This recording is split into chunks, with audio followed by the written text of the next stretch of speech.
नमस्कार, मैं Meena Dujaniya, assistant professor department of chemistry, SPC government college Ajmer. BSc part second, paper third, physical chemistry के chapter phase equilibrium में हम लोग स्टडी कर रहे थे वन कंपोनेंट सिस्टम, जिनमें हमने स्टडी की थी water system, carbon dioxide system और सल्फर सिस्टम। आज हम स्टडी करेंगे two component system.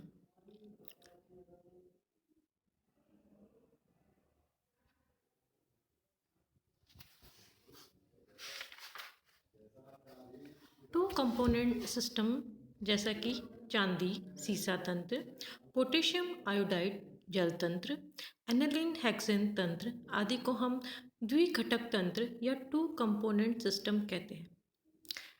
Two component system में दो कंपोनेंट है तो सी की वैल्यू हो जाएगी 2। तो सी का मान जो प्रावस्था नियम में रखने पर F = 2 minus P + 2, F + P = 4, अर्थात प्रावस्थाओं तथा स्वतंत्रता की कोटि की संख्या का योग 4 के बराबर होता है। चूँकि किसी तंत्र में प्रावस्थाओं की न्यूनतम संख्या 1 हो सकती है, अतः स्वतंत्रता की कोटि की संख्या 3 होगी। अर्थात तंत्र को पूर्ण रूप से अभिव्यक्त करने के लिए ताप, दाब, संघटन तीनों चरों की आवश्यकता होगी। इन 3 चरों को लंबवत अक्षों पर दर्शाया जा सकता है। इस प्रकार एक त्रिविमीय प्रावस्था आरेख बन जाएगा। इस प्रकार के आरेख को हम पेपर पे नहीं बना सकते, अतः टू कंपोनेंट सिस्टम की स्टडी के लिए एक चर को हम क्या करते हैं, स्थिर रखते हैं, ताकि शेष 2 वेरिएबल होते हैं वो 2 अक्षों पर डिफाइन करके हम टू कंपोनेंट सिस्टम का आरेख है उसे हम प्राप्त कर सकें। स्वतंत्रता की कोटि की न्यूनतम संख्या 0 हो सकती है, अतः साम्यावस्था पे अधिकतम प्रावस्थाओं की संख्या 4 हो सकती है। Solid liquid equilibrium condense system.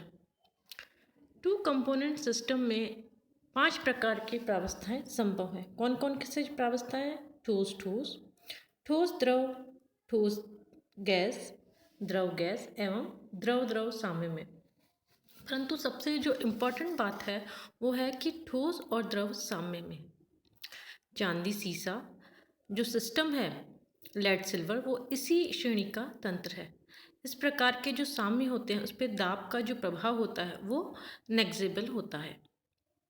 जैसे कि हमने ऊपर बताया है कि टू कंपोनेंट सिस्टम की स्टडी में एक जो वेरिएबल होता है उसे हम कांस्टेंट रखते हैं।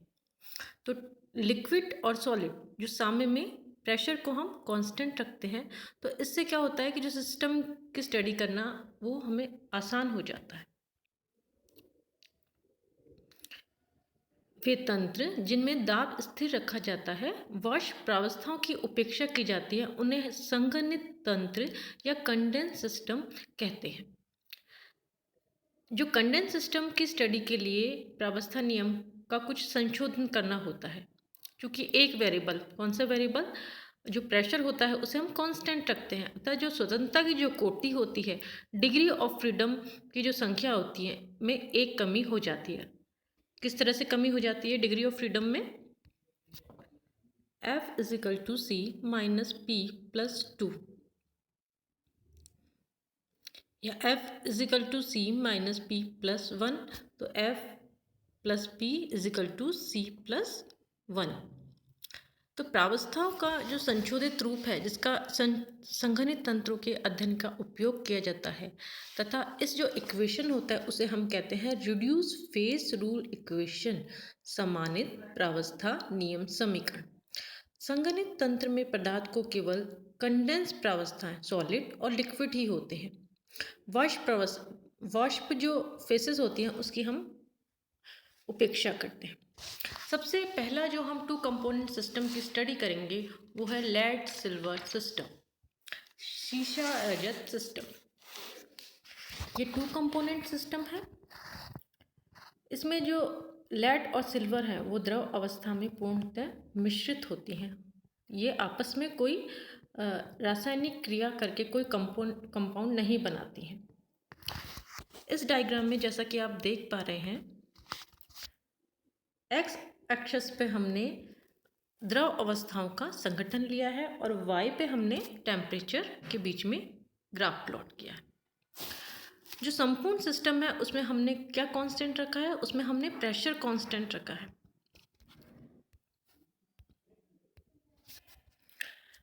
बिंदु ए की बात करते हैं तो बिंदु ए पर प्योर लेड जिसका हिमांक होता है 327 डिग्री सेल्सियस है, अर्थात इस जो टेम्परेचर पर है सॉलिड व लिक्विड दोनों क्या है, इक्विलिब्रियम में है। क्या इक्विलिब्रियम में? लेड सॉलिड और लेड है वो सॉलिड और लिक्विड में इक्विलिब्रियम है। यदि इसमें सिल्वर मिलाई जाती है तो जो लेड होता है उसका हिमांक कम हो जाता है तथा और ठोस सीसा रजत का विलयन द्रव साम्यावस्था में आ जाता है। लिक्विड सिल्वर का प्रतिशत 0 से अधिक हो जाता है। इस प्रकार धीरे धीरे सिल्वर मिलाते हैं लेड में, मिलाने पर जो लिक्विड में सिल्वर का जो प्रतिशत है वो बढ़ता जाता है और कर्व हमें AO प्राप्त होता है। O बिंदु है लिक्विड में सिल्वर कितना मिलता है, हमको मिलता है 2.6% मिलता है। ये तो बात हो गई बिंदु ए की। अब बिंदु बी की बात करते हैं। बिंदु बी पे प्योर सिल्वर है, सिल्वर का हिमांक है। इस ताप पर ठोस और लिक्विड जो सिल्वर है वो दोनों इक्विलिब्रियम में। यदि इसमें हम लेड मिलाते हैं तो लेड मिलाने पर जो सिल्वर का हिमांक है वो कम हो जाता है, अर्थात ठोस जो सिल्वर है वो लेड के रजत में द्रव में साम्यावस्था में आ जाता है और जो लिक्विड में लेड का प्रतिशत 0 से अधिक हो जाता है। इस प्रकार धीरे धीरे लेड मिलाने पर कर्व हमें BO प्राप्त होता है। O बिंदु पर इसका टेम्परेचर कितना है, 303 डिग्री सेल्सियस। इस जो टेम्परेचर के नीचे द्रव प्रावस्था समाप्त हो जाती है। अब जो ये सिस्टम है इसके जो प्रमुख लक्षण है वो है कर्व AO OB एक चरतंत्र को प्रदर्शित करते हैं। विभिन्न जो एरिया हैं वो द्विचरतंत्र को प्रदर्शित करते हैं और जो बिंदु O है उसे हम कहते हैं गलन प्रांतिक बिंदु, जो कि अचर तंत्र को प्रदर्शित करता है। अब ये किस तरह से कर्व AO और OB हैं उनकी स्टडी कर लेते हैं हम। सबसे पहले बात करेंगे कर्व AO की। बिंदु A पर प्योर लेड का हिमांक दर्शाता है। इस पर टेम्परेचर है 327 डिग्री सेल्सियस पर जो सॉलिड लेड तथा लिक्विड लेड दोनों क्या हैं, इक्विलिब्रियम में। यदि इसमें हम सिल्वर मिलाते हैं, सिल्वर मिलाने पर जो हिमांक होता है वो घटता है और हमें कर्व AO मिलता है। अतः कर्व AO लेड का सिल्वर की प्रेजेंट में फ्यूजन कर्व है।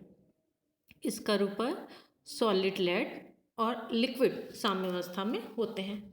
इस कर्व पर जो प्रत्येक बिंदु पर जो प्रावस्थाएं हैं वो क्या है, 2 हैं, यानी P की वैल्यू क्या हो गई, P = हो गई 2।